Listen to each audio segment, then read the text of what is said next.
for you ladies that are gone, I thought it might be beneficial to go ahead and place this together and something you can watch on your own time, whether it's before class tomorrow, or I doubt that it would be tonight yet, but it's just something to actually have for information that you can actually use on this paper that was assigned to you. Because I think it's hard to actually write down what other people have in their notebook to get the content on what we actually covered in class. And unfortunately, this is the best that we can do, and hopefully we can make sense of that. All right, so let's do our best and just follow along. The top is a monohybrid cross, in other words, just one trait, and this bottom one is a dihybrid cross, and what that means is contrasting two traits. All right. So what are the chances of, this is the top one, what are the chances of having a brown-eyed child if brown is dominant over blue? The father is heterozygous and the mother has blue eyes. So the first thing that we always say is we want to make a key that says brown is dominant over blue.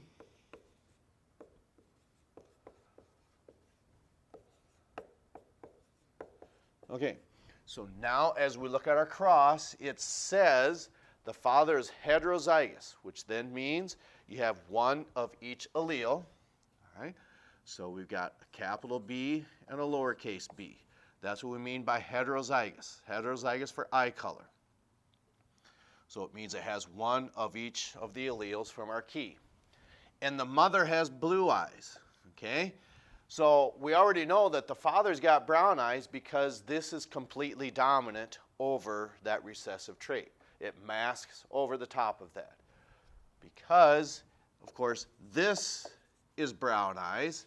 We already established that that is brown eyes, even though it's got the recessive trait in it. The only way that the mother can have blue eyes is if both alleles are lowercase or the recessive trait. Okay? Now we've got our cross. Next thing we do, let's go ahead and put it in our square. I know we're kind of constrained for space here. Typically, I probably should have put this one up top and then this one below, but it's kind of hindsight now. Okay, so whatever's on the left of the X, we'll put here. There's the father, and then the mother is over here. Next thing we do is just like in a grid, whether it's a 4x4 or 2x2, wherever these intersect, we put the two letters, capital B, lowercase b. Lowercase, lowercase, capital B, lowercase b, lower, lower. So as we look at that, it would appear that the chances we can figure out, there's 4 possible outcomes. 1, 2, 3, 4. So what are the chances of having a brown-eyed child? Okay, it would appear that 2 out of the 4 times, or 50% is what you'd be looking at. What are the chances? Yes, 2 out of 4 or 50%. Even though the mother has blue eyes, okay, there's still going to be a 50% chance that it will be brown, 50% blue, 50% brown. Okay, so we're taking the information, heterozygous, one of each allele, and in this case, 2 recessive traits. And again, the only way it can be blue is if both alleles are recessive. All right, so very quickly, that was this top problem.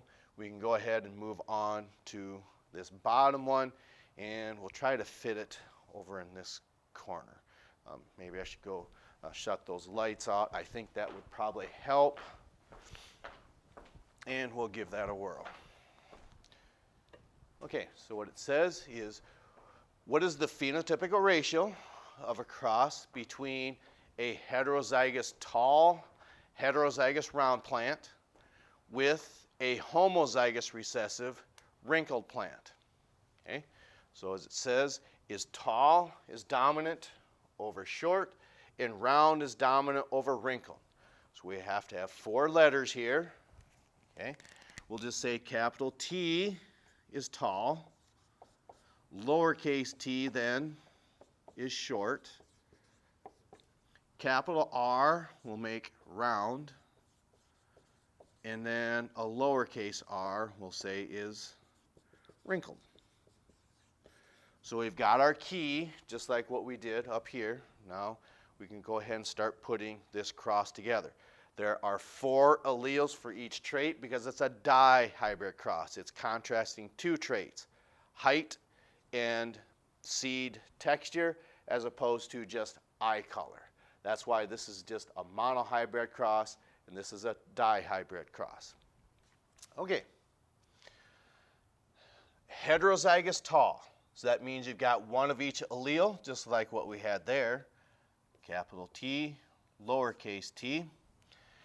And heterozygous round. So therefore, it's 1 of each of those, capital R, lowercase r. Times a homozygous recessive for wrinkled. Oops, I'm getting a little ahead of myself. Homozygous recessive for plant height, I skipped that, and homozygous recessive wrinkled plant. Okay? So what that means is if it's homozygous recessive, okay, that means it's lowercase r, lowercase r, darn it, I'm getting ahead of myself. Lowercase t, I mean, sorry. Okay? And homozygous recessive for the wrinkled trait, which then would mean we've got an R and an R. Okay? So we've got a tall, round plant with a short, wrinkled plant. Okay? Even though those recessive traits are there, this is still a complete dominant cross. Okay? So therefore, what we're going to do is we can erase our key now that we know what that is. Okay. And we do that process of FOIL again in order to determine, we're going to be able to see that, no. I'm going to have to move them over here. Okay. There, I think we can see all of that. Okay.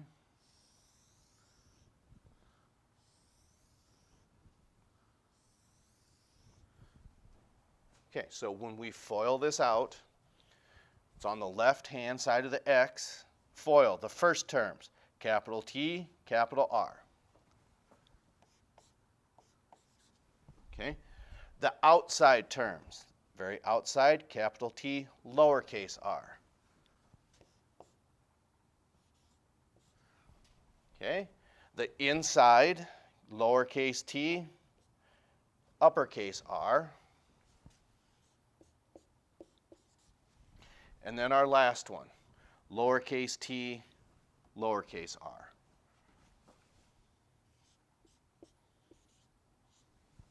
And one of the things you'll notice is that when we get to this one, they're all going to be the same. The first, the outside, the inside, and then the last. So that goes fairly quickly.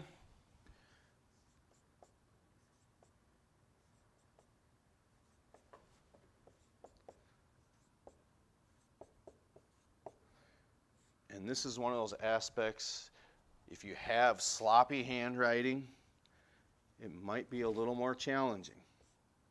Okay? So now, just like we did with this monohybrid cross, where we make this grid, wherever these coincide, we're going to go this way and this way. Same thing here. Same thing all the way across. Okay?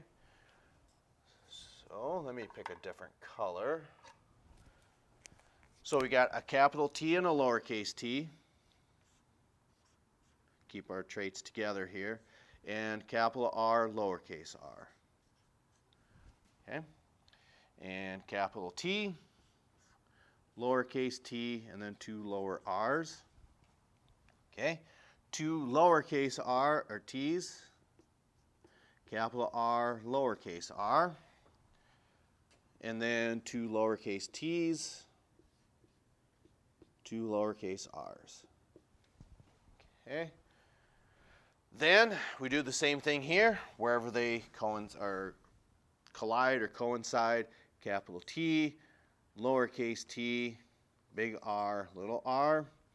Okay, big T, big R, little r. Okay, lowercase t, big R, little r. And then 2 lowercase t's, 2 lowercase r's. Okay. Next, keep on going. Sometimes we can see a pattern that arises. Okay. And capital T, lowercase t, which is very evident here. And sometimes that comes with experience. Then 2 lowercase t's. And then a big R and little r. Okay, and then 2 lowercase t's, 2 lowercase r's.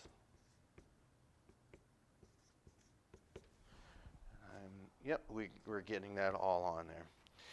And one of the things that we can see is with this phenotypical ratio, I'm willing to bet that it's a 4 to 4 to 4 to 4. We've got tall and round, because those are going to all be the same. So we got 4 tall slash round. Then as we see, we've got tall, tall, tall, and wrinkled, wrinkled, wrinkled. So 4 tall, and I'm just going to put R-I-N-K for the wrinkled trait because I ran out of space. So this is going to be a short round, short round, short round. So there's 4 short and then round. And if we were to keep going, we could certainly see that we're going to have that last one. 4 are going to be short and round, short and round, short. Or excuse me, short and wrinkled, short and wrinkled, short and wrinkled. All right, so that is what we would have done today had you been in class. So go ahead and look for this. I'll let you know that we got something for you to watch on the Science Channel to hopefully point you in the right direction. One of those problems, okay, you're going to have tomorrow to work on them, but it's a shortened class period. You have Thursday to work on them, but some of you, I understand, won't be here if you're keeping well, volleyball players will still be here. That problem number 7 is a tough one, okay, because it's got a codominant cross in there. That's what we'll be working on tomorrow.